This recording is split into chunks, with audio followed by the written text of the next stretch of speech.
अस्सलाम वालेकुम दोस्तों, आजकल काफ़ी ज़्यादा ये मजाक बनाया जा रहा है हलाला को लेकर।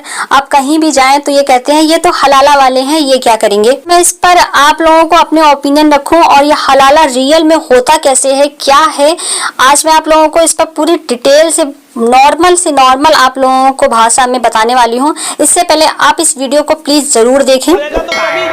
का तुम्हें एक रात के लिए दूसरे मर्द से शादी करना होगी तो औरत कहती है अच्छा चलो मान लिया मैं दूसरे मर्द के पास चली जाऊं एक रात के लिए, और सुबह होकर वो तलाक न दे, उसकी नीयत खराब हो जाए हमारी खूबसूरती को देखकर तो वो मौलाना क्या कहता है, हाँ इसीलिए तो मैं आपके पास आया हूँ, कल छोड़ देंगे तुम्हें, तलाक दे देंगे।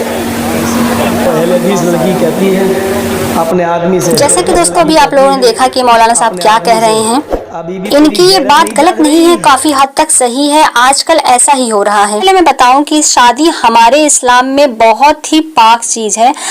अल्लाह ताला ने निकाह को अगर इतना पाक और खूबसूरत ना बनाया होता तो लिविंग रिलेशनशिप हराम ना होता। इसका मतलब आप जानते हैं, अगर नहीं जानते हैं तो मैं आप लोगों को बता दूं कि बिना शादी के, बिना निकाह के मर्द और औरत एक साथ रहें, नॉर्मल जिस तरीके से शादीशुदा वाइफ और हस्बैंड रहते हैं, ये हराम है। ये हमारे में ही नहीं, गैर मजहब में भी ये चीजें हराम हैं। बट आजकल एक ट्रेंड चल गया है कि लिव इन रिलेशनशिप में रहना चाहिए, और ये भी समाज की वजह से ही है। खैर मैं इस मौजू पर बात नहीं करूंगी, इस पर कभी फिर बात कर लिया जाएगा। अभी बात करते हैं हलाले पर। तो हमारे आका मोहम्मद सल्लल्लाहु अलैहि वसल्लम ने फरमाया पर भी हलाला होता था। और हलाला किस तरीके से होता है, असली हलाला तय करने का तरीका ये है कि एक रिवायत में आता है, एक ने शादी करी और अपनी बीवी को तलाक दे दिया।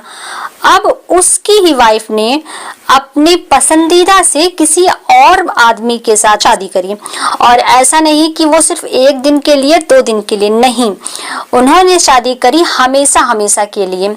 लेकिन वो भी शादी, दूसरी शादी भी उस औरत की टिक न सकी और आदमी ने भी इस औरत को तलाक दे दिया। जब इस औरत के पहले आदमी ने ये सारी चीजें देखी तो उसे काफी ज्यादा दुख हुआ और अब पहले वाला पति इस औरत के साथ शादी करना चाहता है।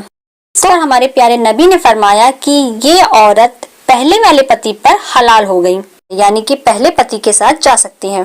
कॉन्सेप्ट आप लोगों ने समझ लिया होगा कि हलाले का मतलब ये है, अगर पहले पति ने तलाक दे दिया तो ऐसा नहीं है कि लड़की दूसरी शादी कर ले, उस दूसरे पति के साथ 2 रात 1 रात बिता कर फिर पहले वाले के पास आ जाए, ऐसा नहीं है। कॉन्ट्रैक्ट पर निकाह नहीं होता है, कॉन्ट्रैक्ट पर शादी ही नहीं मानी जाएगी इस्लाम में। यार कॉन्ट्रैक्ट नहीं है, निकाह का मतलब ही कॉन्ट्रैक्ट नहीं है। अगर आपने दिल में ठान लिया कि हम 2 दिन इस आदमी के साथ रहेंगे या इस औरत के साथ रात बिताएंगे तो उसे शादी नहीं कहा जाएगा। आप उसे समझ सकते हैं क्या कहा जाएगा।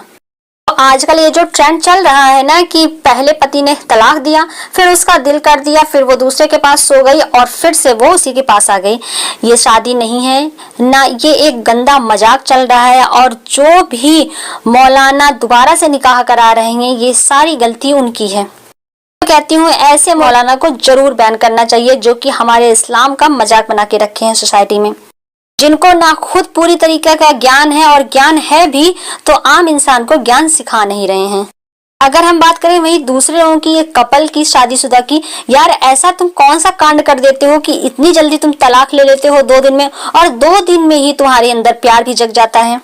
तो समझ कर तलाक लेना चाहिए, नहीं तो इसका अजाब क्या होगा, इसका अजाब अल्लाह जब देगा ना तो रूह कांप जाएगी। उम्मीद करती हूँ दोस्तों आले का मसला आप लोग समझ गए होंगे। और अब आपसे कोई भी हलाले के बारे में पूछे तो आप मुंह तोड़ जवाब देना। कल मिलती हूँ एक नई वीडियो के साथ, एक नए टॉपिक के साथ। अपना ख्याल रखें, मुझे अपनी दुआओं में याद रखें। कल मिलती हूँ, जब तक के लिए अल्लाह हाफ़िज़।